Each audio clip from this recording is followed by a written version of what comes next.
우리는 지난 시간에 선택은 씨앗입니다라는 제목으로 룻기 말씀을 선택의 관점에서 봤습니다. 근데 오늘은 의리라는 제목으로 의리라는 관점에서 오늘 말씀을 다시 함께 보고 나누겠습니다.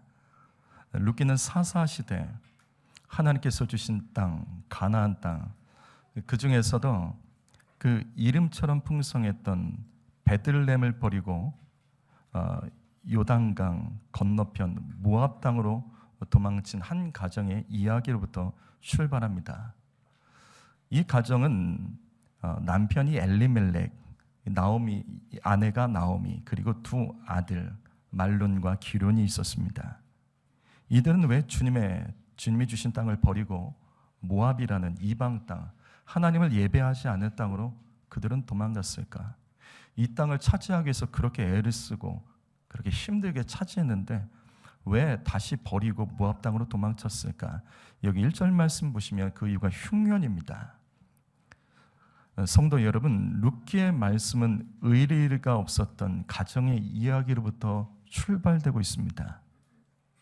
엘리멜렉과 나오미 부부는 의리가 없는 하나님의 사람들입니다. 흉년이 들어도 가나안 땅 베들레헴은 주님이 주신 축복의 기업입니다. 이 땅을 차지하기 위해서 그렇게 오랫동안 약속의 말씀 붙잡고 이스라엘 백성들이 가나안 족속과 싸워서 희생하며 차지한 소중한 땅입니다. 그런데 당장 먹을 것이 없다며 하나님이 주신 가나안 땅을 버리고 가나안 땅 반대쪽 이방 땅 모압으로 도망을 쳐버립니다.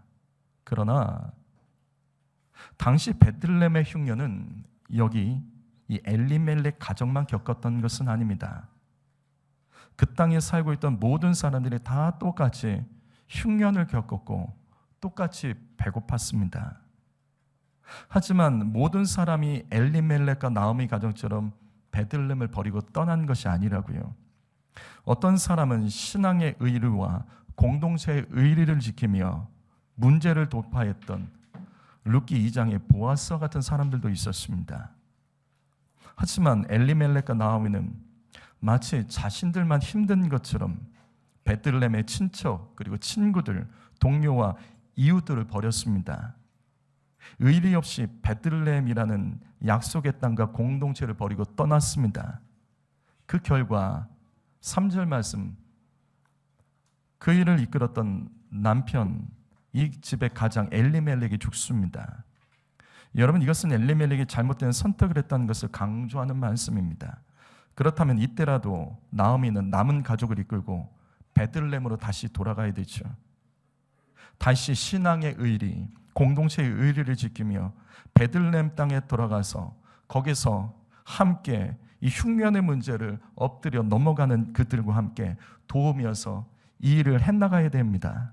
하지만 나오미는 가나안 정복을 함께했던 베들레헴 사람들과의 의리는 지키지 않았습니다. 대신에 4절 말씀을 보시게 되면 신기하죠. 모압 사람들과의 의리는 지켰습니다. 그래서 모압 여인들을 자신의 두 아들과 결혼시켰고 이 말씀 보시면 10년쯤을 살아갑니다. 10년. 하나님을 모르는 백성들과는 그 땅이 어려워도 의리를 지키며 살았다고요. 성도 여러분, 이것이 우리의 모습은 아닌지요?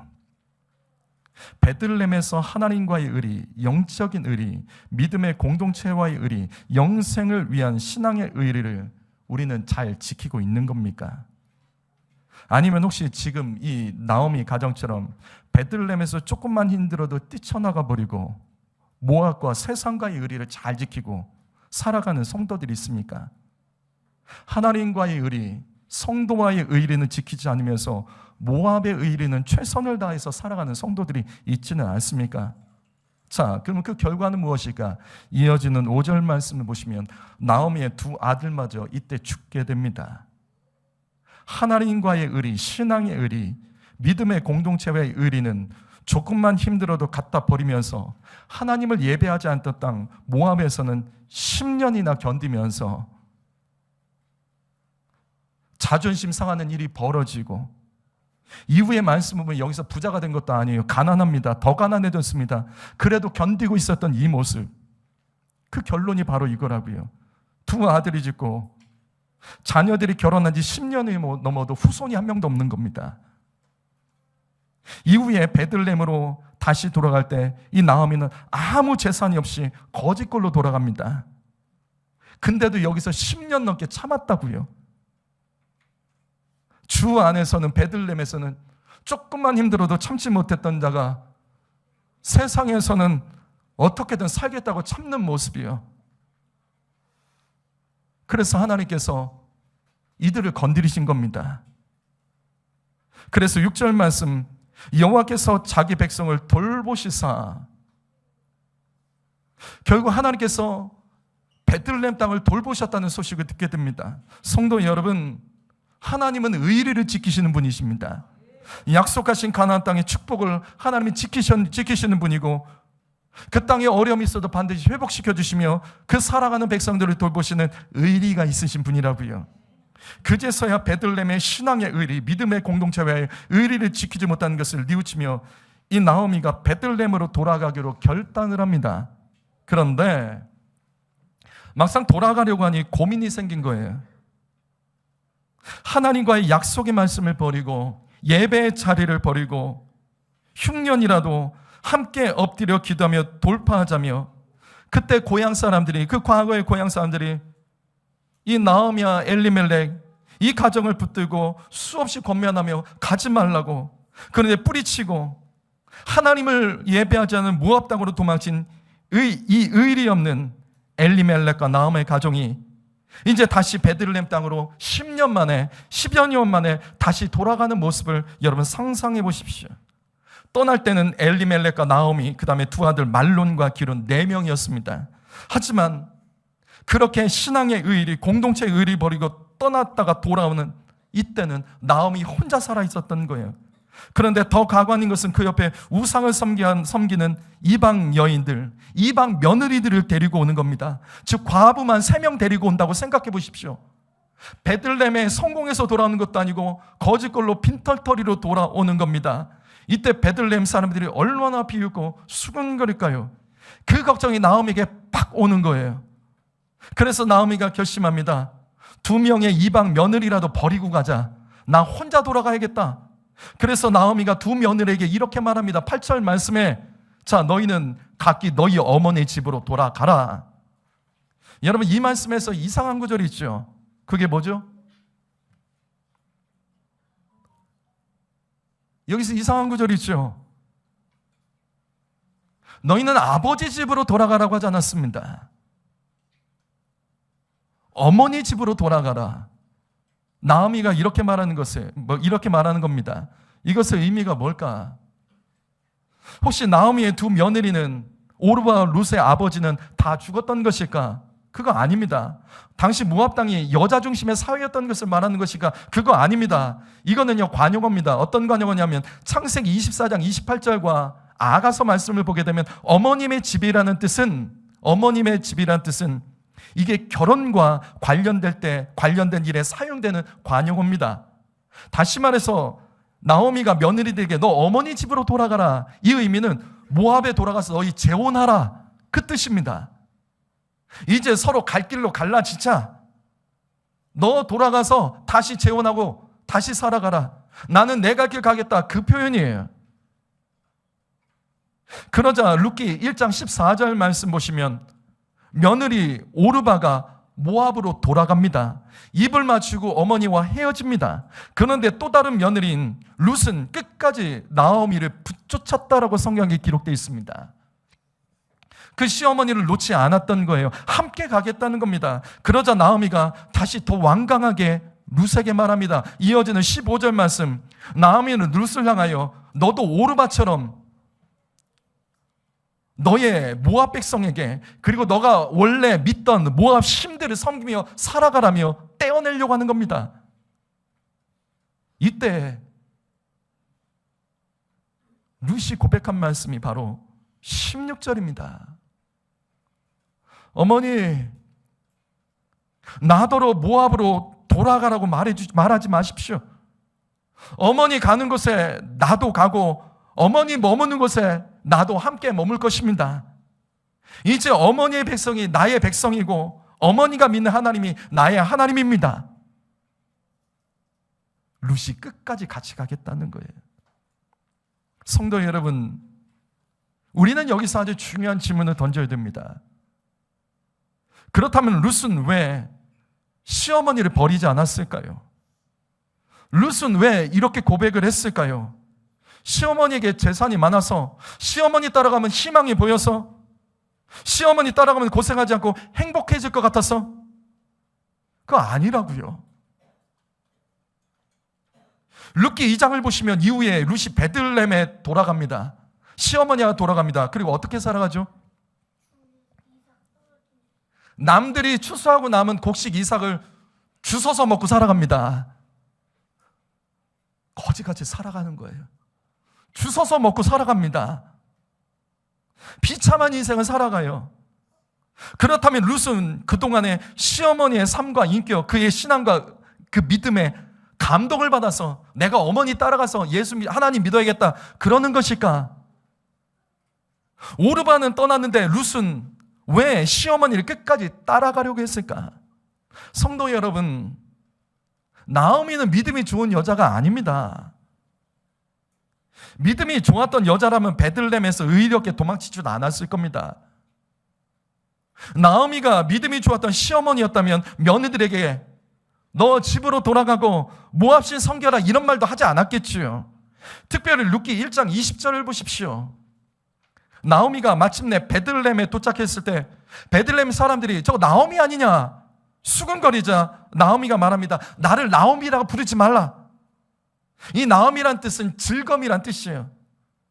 그리고 10여 년 만에 거지 같은 꼴로, 그것도 이방 여자 며느리를 데리고 이 가나안 땅 베들레헴에 도착하니까 사람들이 수근거리니까 나를 나오미라 부르지 말고 나를 마라라 불러줘. 나는 마라야. 왜? 나의 인생은 너무 괴로워. 왜? 전능자가 나를 괴롭혔어. 하나님이 나를 괴롭혔기 때문에 하나님까지 원망해요. 정말 하나님께서 나오미를 괴롭혔습니까? 아니죠. 스스로 선택한 거죠. 스스로 똑같은 기회가 있었지만 스스로 선택한 겁니다. 이거 보십시오. 나오미는 며느리에게도 믿음의 본이 될 만한 어머니도 아닙니다. 그런데 왜 오르바는 시어머니를 떠났지만 룻은 함께 갔을까? 이건 다른 것으로는 설명할 수 없습니다.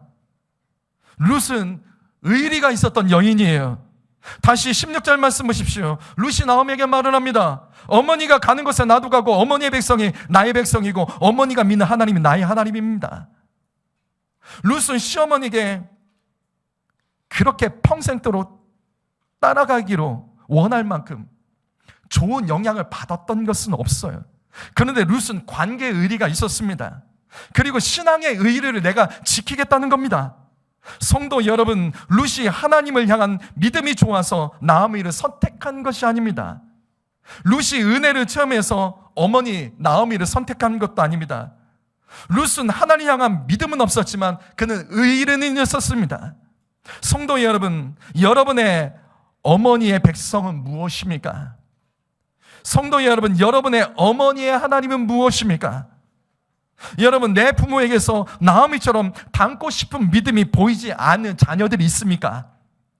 교회에서 성도들과 기관장들과 팀장과 조장과 그 다음에 권위자들과 목회자와 나오미처럼 닮고 싶은 믿음의 모습이 없어서 신앙이 자라지 않는다라고 불평하는 자들이 있습니까? 그렇다면 저는 오늘 말씀을 통해서 말씀드립니다. 그렇다면 의리라도 한번 지켜보십시오. 관계의 의리, 믿음이 아닌 의리라도 선택해서 함께 가보시면 어떨까요? 여러분, 때로는 신앙은 없지만 의리 때문에 공동체가 회복되고 하나님께 쓰임받을 수도 있다는 것을 아십니까? 때로는 믿음이 부족한 사람이 그런데 의리가 있어요. 그래서 하나님께 쓰임받고 어느 날 봤더니 그 사람이 구원받은 하나님 백성이 됩니다. 성도 여러분, 의리 있다는 말을 여러분 최근에 들어본 적 있으세요? 최근에 너는 참 의리가 없다 이런 말 들어본 적 있으십니까? 예수 믿는 사람은 의리라도 있어야 됩니다. 술 먹고 외치는 그런 의리 말고요. 죄 지을 때 우리 함께 죄 짓자 이런 의리 말고요. 사람을 살리는 의리, 영혼을 구원하는 일이, 무슨 일이든지 함께하는 의리, 여러분은 의리가 있습니까? 여러분 기억하십시오. 그리스도인은 믿음이 없다면 의리라도 있어야 됩니다. 의리라도 있으면 기적이 일어난다는 것을 아십니까? 이 서울의 3일교회 아세요? 한때 평범했던 교회가 전병욱 목사님이라는 분들 통해서 교회에 출석하는 성도의 숫자가 3만 명이 이르는 교회로 성장합니다. 3만 명이요. 그런데 전병욱 목사님이 여성과의 성추행 문제 때문에 매스컴에서 크게 알려지자 어떻게 그럴 수 있냐며 교회에 실망했다고, 목회자에게 실망했다며 비난하는 성도들이 당시 그래서 매주일 평균 300에서 500명씩 교회를 떠났다고 합니다. 한 달이면 1200에서 2000명이 교회를 떠나는 거예요. 1년이면 2만 명이 떠나는 겁니다. 욕하면서 교회를 그렇게 빠져나갔어요. 근데 다 그런 건 아니에요. 그때 새로운 일이 하나 일어났습니다. 그래도 교회에서 받은 은혜가 컸다며 교회가 어려워지자 500명의 청년들이 모였습니다. 그래서 교회를 위해서 중보기도를 시작한 거예요. 거기에 여러 사람들이 더 모이면서 기도로서 이 3일교회가 현재 사라지지 않고 다시 새롭게 일어났습니다. 여러분 여기 분당 서현 쪽에 가시면 약 1만 명 정도 모이는 제2라는 교회가 있습니다. 약자로 쓸게 제2교회입니다. 분당 지역에서 이 교회는 지식층, 그다음 부유한 사람들, 높은 사람들이 모이는 큰 교회입니다. 그런데 이 교회도 문제가 터졌어요. 담임 목사님이 교회에 수십억의 돈을 배임한 사건이 매스컴에 터진 겁니다. 그러자 실망한 성도들이 매주 수백 명씩 교회와 그리고 그것을 잘 관리하지 못한 당회 그리고 담임 목사님을 욕하며 성도들이 매주 수백 명씩 떠났다고 합니다. 그런데 이 위기를 어떻게 극복한 줄 아세요? 젊은 사람들이 막 떠나니까 이때 나이 든 권사님들이 나서서 교회의 의리를 지킵니다. 떠나는 자식들 붙잡는 거에 기다려보라고, 조금만 더 기다려보라고. 그리고 권사님들을 중심으로 교회에서 기도 모임이 시작됐습니다. 이렇게 기도하는데 사람들이 계속 붙는 거예요. 결국 이 기도로서 그 어려운 문제를 해결하고 다시 현재 굳건한 교회를 세워졌습니다. 그런데 서울의 어느 지역에 과거에 제2라는 유명한 교회가 있습니다. 약자로 쓸게요. 한때 8,000명에서 6,000명 모였습니다. 아주 젊고 유명한 교회로 소문이 났습니다. 매주 막 부흥을 하는 교회예요. 그런데 약 10여 년 전에 담임 목사가 재정 수십억 원을 횡령했다는 이 내용이 매스컴에 터지면서 교회와 목회자에 대해서 실망한 대부분의 젊은이들과 성도들이 떠났습니다. 그런데 이 교회는 앞에 교회와 달라요. 의리 있는 성도들이 없어요. 그리고 어떻게 한 줄 아세요? 대신에 정의를 외치는 거예요. 어떻게 교회가 이럴 수 있냐면 정의를 외치며 시위를 했습니다. 이때 뉴스도 나왔어요. 여러분들 기억할 수 있을 겁니다. 주일날이면 바리케이트를 쳤어요. 목사를 지지하는 교회와 지지하는 층과 그 다음에 목사를 싫어하는 층이 나눠져서 한 건물 안에 나눠서 예배를 드리는 거예요. 예배하고 나서는 서로 또 싸우는 겁니다. 이렇게 오랫동안 비난하고 욕했습니다. 결국 이게 오래 갈까요? 모두가 지쳐 상처를 입었죠. 그리고 대다수의 성도들이 떠나고 현재 10여 년이 지난 지금은 교회 건물은 그대로예요. 근데 성도는 6,000에서 8,000명에서 있던 이 교회가 지금 200명 모입니다. 성도 여러분, 의리가 있으십니까? 여러분 교회에 대해서, 내가 속한 기관에 대해서, 내가 사역하는 팀에 대해서, 소그룹에 대해서 의리가 좀 있으십니까? 교회는 주로 사랑을 강조하죠.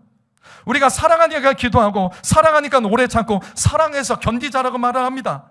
그런데 우리가 믿는 하나님은 사랑해야 할 만이 아닙니다. 신명기 7장 9절 말씀, 그런즉 너희는 알라 오직 내 하나님 여호와는 하나님이시요 신실하신 하나님이시라.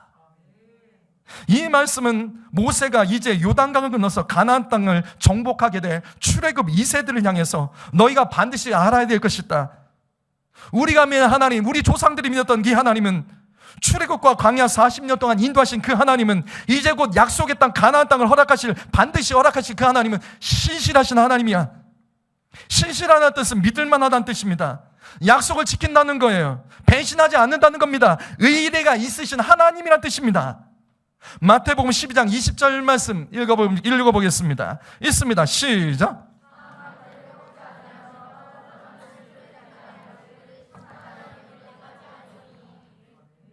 상했으면 꺾어버려야죠.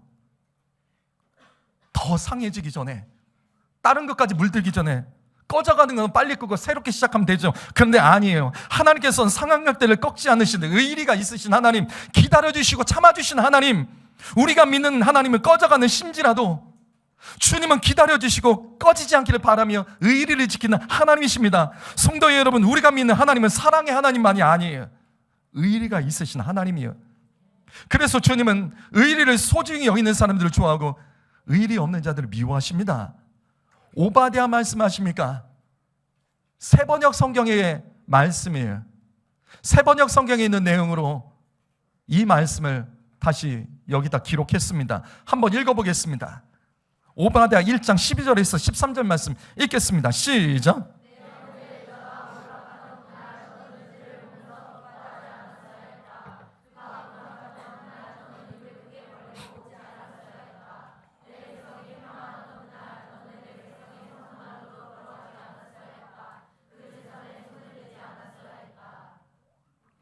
구약성경 오바댜의 배경을 아십니까?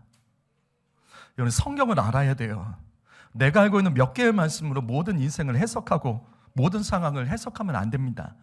여러분, 지금 이 말씀이 무슨 뜻일까요? 지금 이 말씀이 무슨 뜻일까요?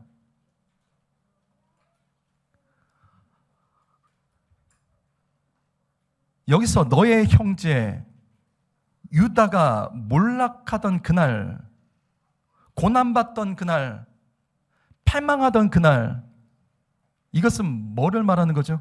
언제를 말하는 거죠? 유다가 몰락하던 그날, 고난받던 그날, 패망하던 그날, 이게 BC 586년경에 바벨론에게 남유다 왕국이 완전히 멸망당하는 것, 예루살렘이 멸망당해서 살아남은 사람들은 포로로 끌려갔던 그 사건을 말합니다. 그러면 여기서 너는 누구일까요? 너는 그러면 안 되는 거야. 너는 그러면 안 됐던 거야. 너는 그런 거는 안 되는 거야. 여기서 너는 누구죠? 너가 누구일까요? 에돔 족속입니다. 오바댜 말씀의 배경은 에돔 족속에 대한 심판을 예언한 말씀입니다. 여러분, 에돔 족속을 아십니까? 에돔이 누구의 후손이죠? 에돔은 야곱의 쌍둥이 형제 에서의 후손입니다. 이스라엘은 야곱의 후손이고 그 쌍둥이 형 에서의 후손이 에돔 족속입니다. 다시 말해서 에돔은 이스라엘과 같은 형제 족속입니다. 근데 이 말씀 보십시오. 이스라엘이 바벨론에게 멸망을 당해서 백성들이 학살을 당합니다. 살아남은 자들은 포로로 끌려갑니다. 이때 에돔 족속은 크게 웃었습니다. 즐겁게 구경했다고요. 그리고 에돔 족속들은 비어있는 이스라엘 성읍에 들어가서 거기서 학살당해 죽은 이스라엘 백성들, 형제들의 시체를 밟으며 약탈을 했습니다.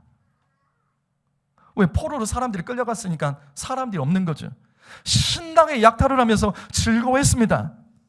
그래서 하나님께서 의리 없는 에돔 족속에 향해서 말씀하신 말씀, 심판을 말씀하신 내용이 오바댜 말씀입니다. 오바댜 말씀은 형제에 대한 의리가 없었던 에돔 족속의 죄에 대해서 하나님이 심판하시는 말씀이에요. 성도 여러분, 여러분은 의리가 있으십니까? 가장 최근에 의리가 있다는 말을 들어본 적 있으세요? 내 교회에서, 내가 속한 기관에서 사역하는 팀과 소그룹에서 여러분들 의리를 잘 지키고 계십니까? 여러분, 다시 반복합니다. 그리스도에는 믿음이 없다면 의리라도 있어야 됩니다. 그것만으로도 복이 된다고요. 우리 중에는 하나님과 교회, 그리고 믿음의 동역자들과의 약속은 지키지 않으면서 세상 사람들의 약속은 아주 잘 지키는 사람들이 있어요. 예배의 약속과 자기에게 맡게 된 직분과 사명의 의리는 지키지 않으면서 교회 밖에서는 갑자기 생긴 약속이라도 아주 성실하게 잘 지킨 사람들이 있어요. 여러분은 어떠세요? 살다 보면 급한 일들이 생길 수 있습니다. 그런데 약속을 지키지 않고 연락도 없이 그냥 약속을 어기는 사람들이 있습니다. 최소한 내가 이런 사정이 있으니까 내가 약속을 못 지킵니다. 그러면 그럴 수 있어요. 실질적으로 우리 교회 대부분의 성도님들은 예배를 못 올 때 저희에게 전화를 합니다. 그래서 이런 사정이 있어서 예배를 참석 못합니다. 죄송합니다. 그러면 알겠습니다. 같이 기도하겠습니다. 저는 그렇게 하죠. 근데 말도 안 해요. 갑자기 사라져요. 약속을 안 지켜요. 그리고 이런 사람들의 특징은 연락하면 신기하죠. 전화를 안 받아요. 평소에는 그렇게 연락도 잘 되고 문자를 바로바로 대꾸도 하는데 이럴 때는 대꾸도 안 해요. 아마 이 말씀을 들으면 여러분 누군가의 얼굴과 이름을 떠올릴 겁니다. 제가 그 사람들 지적하려고 말하는지는 지적하려고 지금 이 말한다고 생각하지 마세요. 저는 그렇게 수준 낮은 인간 아니. 제가 개인적인 얘기 하나 해드릴까요? 누구나 공감할 겁니다. 저는 우리 교회에서 제가 이준환 집사님 제가 좋아합니다. 손 한번 들어보세요. 저분이세요.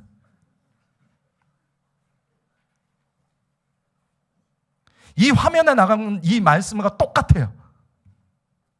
믿음은 별로 없어요. 참 없어요. 의리는 있어요.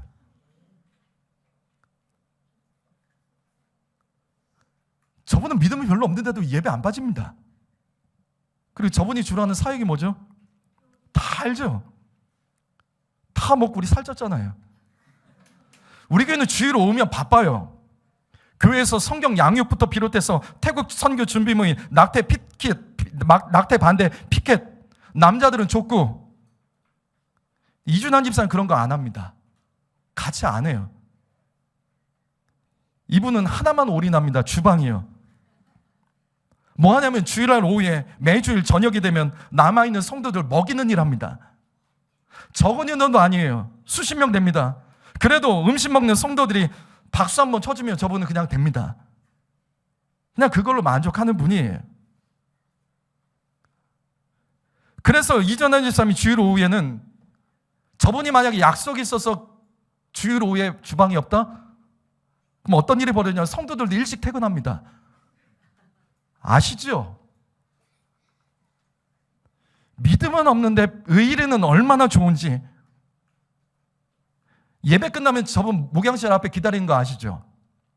목양실 앞에 항상 대기합니다. 왜 제가 리안이 건강을 위해서 매주일 끝나면 딸 데리고 오세요. 제가 같이 기도할 테니까. 매주 빠지지 않습니다. 저 앞에 딱 기다리세요. 자녀에서 기도할 때 또 같이 손을 얹고 또 다 같이 아멘하면 또 기도를 잘 하세요. 참 믿음은 잘 모르겠는데 의리 하나는 다 인정합니다. 그래서 주일 예배 안 빠집니다. 의리라도 있으니까. 그러니까 말씀을 들어요. 그러니까 찬양도 합니다. 기도도 하고요. 어느새 조금씩 바뀌어가는 부분이 있죠. 성도 여러분 의리 있으십니까? 예배에 대한 의리, 직분과 사명에 대한 의리가 있습니까? 어떤 일을 시작할 때 끝까지 하는 의리가 좀 있으십니까? 마무리를 함께하는 의리가 있으십니까? 약속과 시간을 잘 지키는 의리가 여러분에게 있으십니까? 그렇게 예수 믿으십니까? 교회에서는 사랑을 많이 강조하죠. 사랑해서 기도하고, 사랑해서 오래 참고, 사랑해서 견디자, 이런 말 많이 하죠. 그런데 아십니까? 사랑이 부족해도 의리라도 있으면 오래 참을 수 있다는 것 아십니까? 사랑이 부족해도 의리라도 있으면 함께 견딜 수 있는 것 아십니까? 어느새 돌아보니 사랑은 없어도 의리가 있다 보니 맡겨진 사명을 감당하고, 어느새 그 마음이 뜨거워져서 하나님의 백성이 되고 구원받는 루카 같은 축복을 받을 수 있다는 것도 아십니까? 요한복음 15장 13절 말씀 읽어볼까요? 있습니다. 시작.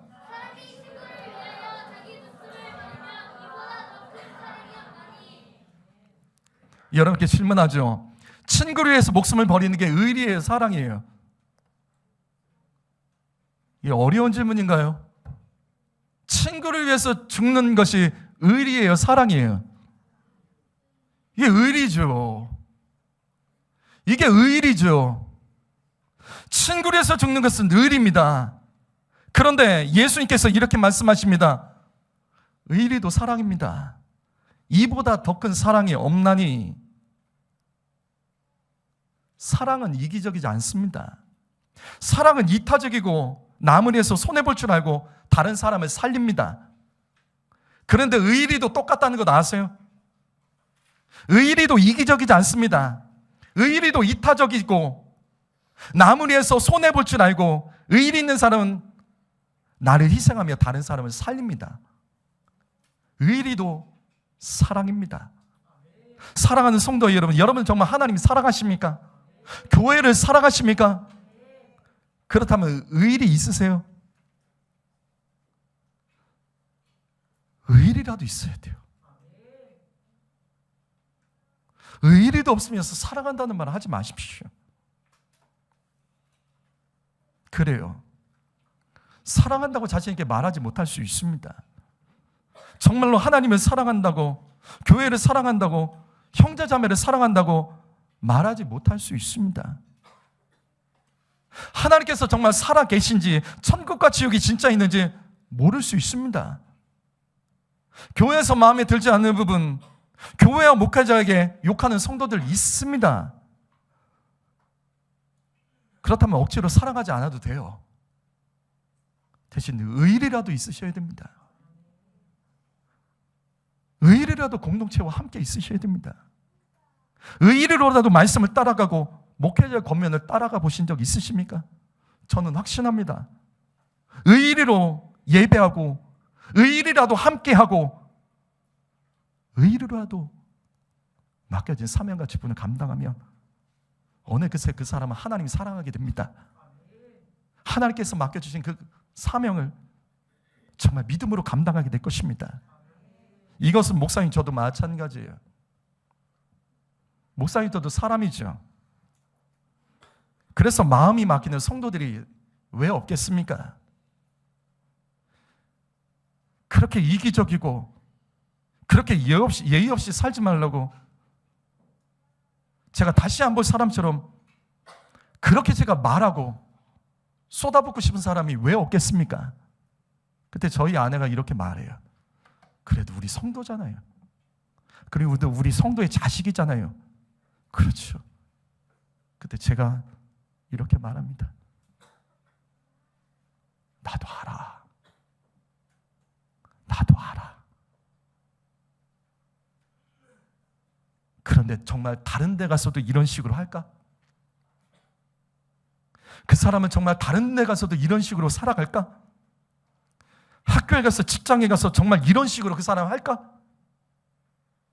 다른 데 가서 이렇게 하면 쫓겨날 텐데, 다른 데서 이렇게 하면 무시당할 텐데, 되는 일 하나도 없을 텐데, 그러면서도 목사니까 성도의 이름을 한 명씩 한 명씩 이름을 부르며 다시 기도를 합니다. 어떤 성도는 정말로 사랑하는 마음으로 제가 고마운 마음을 가진 성도들이 있습니다. 또 열려있는 마음으로 기도하는 성도가 있습니다. 아끼는 마음으로 축복하며 기도하는 성도도 있습니다. 그런데 목사기 때문에 어떤 성도에 대해서는 그래, 의리로라도 기도하자. 의리로라도 그 이름을 빼먹지 않고 꼭 기도하자. 그 성도가 있습니다. 그런데 아세요? 제가 의리로라도 그 이름을 빼먹지 않고 기도하고 또 기도하면 어느새 이해하는 마음, 아껴지는 마음, 소중한 마음으로 변할 때가 있습니다. 성도 여러분, 여러분 중에도 목사인 저를 사랑해서 아니면 존경해서가 아니라 그냥 의리로라도 인정해주는 분들이 있다는 것을 제가 왜 모르겠습니까?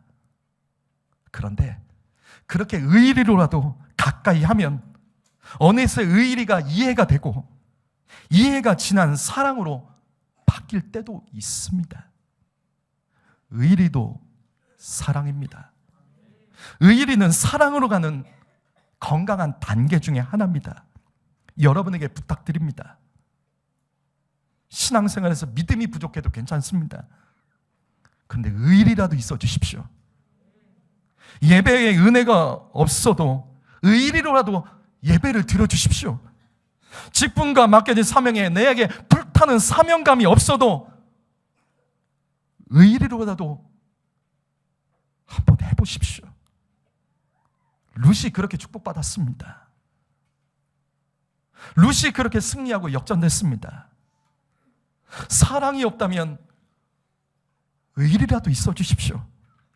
믿음이 없어도 의리라도 있어야 됩니다. 하나님은 신실하십니다. 하나님은 의리를 지키는 사람을 기억하시며 인정해 주십니다. 기도하겠습니다.